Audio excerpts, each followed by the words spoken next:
Good morning, everybody. I just wanted to do a quick video for a couple guys that commented on my last video that are kubota techs, and they want to know, well, starting out kubota techs, and they want to know what they're going to need. There's no real short answer to this, but you kind of need all of this. I started off as a lawnmower tech, and I had literally a set of sockets from, I think it was 13/16 to 5/16, 3/4 to 5/16, and then 8/19, 8/19. I didn't have any chromes, didn't have next to no half-inch shit. I had next to nothing. All this you see I've kind of accumulated in the last 5 months as a tech working here. And basically what you're gonna need is all right in front of you. You don't have to go spend a fucking $1 million and a kidney on the Snap-on truck. I don't know, I bought this set of swivels and I might as well have just given them my daughter. It would have been cheaper. What you're really gonna need, everything that these tractors are held together with is 14s, 12s, and 10s. And the occasional 17 floating around there. Then there's some 19s and some weird shit. But most of the time, you're going to be using 14, 12, and 10. Now, chrome sockets wise, I would just skip right over chrome sockets and go straight to impact sockets, because there's very few times where you'll need something that's a little bit thinner wall to get somewhere stupid. And if you do, wait for your tool truck to come or go to Harbor Freight and get a chrome socket that fits it, and then you have that. It's not that bad. Swivel sockets, you're going to need every swivel socket known to man, especially if you're assembling them. I use the 24 like it's going out of style. That's why I even got one in 3/8 drive. That's the add-on set for that gear wrench thing. I don't know if that was in my last video. But they're getting better. They're actually pretty nice. I've learned to stop putting them on my half-inch gun, and they work great. Mid sockets, the only reason I got those are on a good deal. Stay away from them because they're kind of fucking useless. But pretty much what you're really going to need is a set of good 1/4 inch.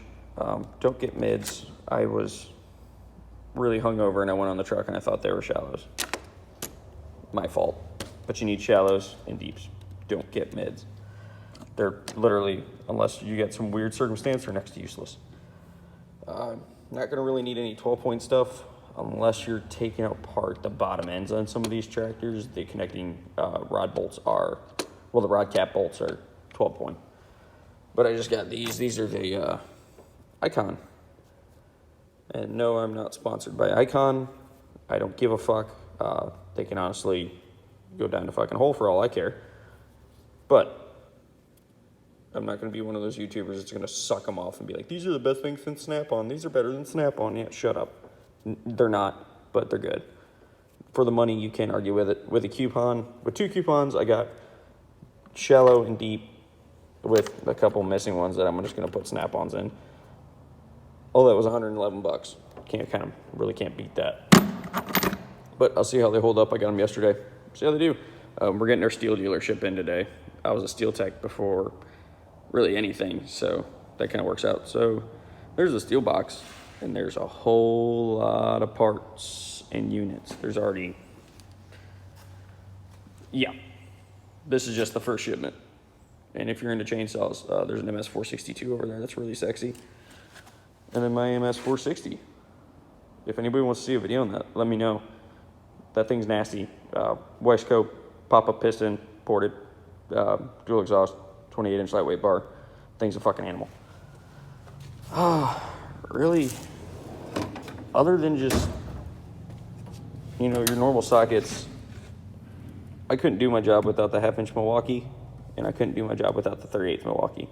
All this other shit, you can live without.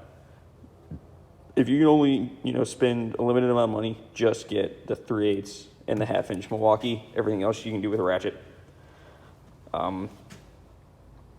Get good at painting, because you're going to be painting shit, because Kubota's paint fucking sucks. It rusts immediately. But I hear people, oh, you need an electric ratchet. You really fucking don't. I have them because I'm financially irresponsible. And then the last thing I'd say to get, no matter what, hell or high water, rethreading kit. You can get an Irwin one, Snap-on, Matco. I think the Matco one was only like $110. It's worth every penny. And then last but not least, you're going to need a big pry bar. And I'm mistaken, that's a 48-inch pry bar, not a 42 from my last video. This is going to be used, you're going to be using that to put tires on and off these tractors. Because if you think you're fucking He-Man and you can take that, that is only, I think, a 24. That's only a 24.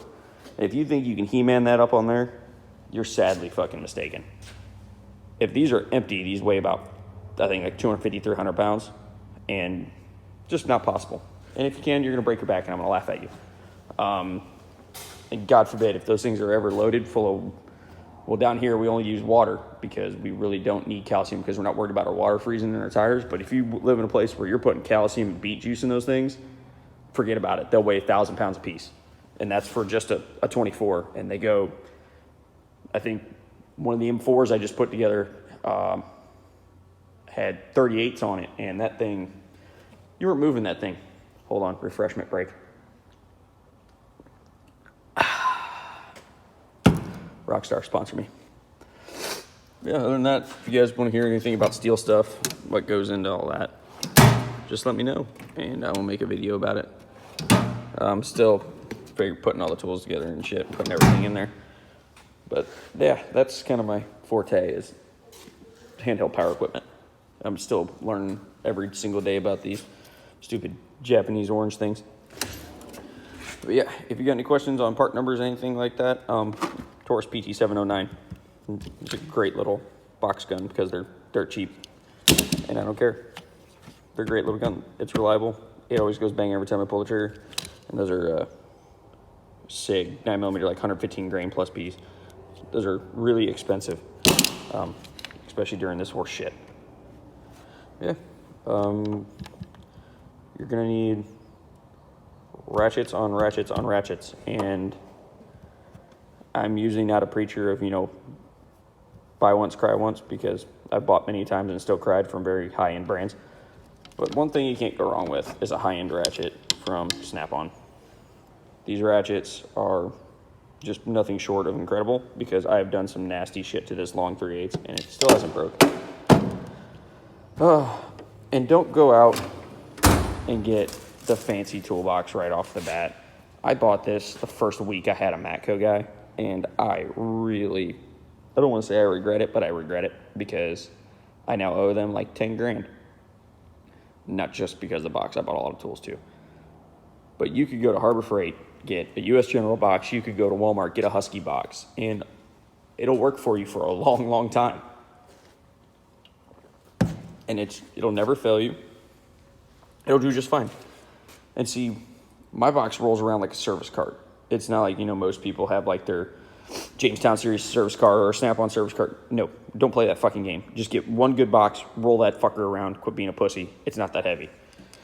It's nice to have every single tool you need within arm's reach, especially because I'm working here, over here on the left, and then sometimes I'll work over there, and sometimes I'll work over there, and then sometimes I'll work outside, and that thing goes everywhere with me. I love that box for that reason, because it's stout enough to do it. But yeah, if you got any questions, let me know. Comment, subscribe. Have a great day, guys.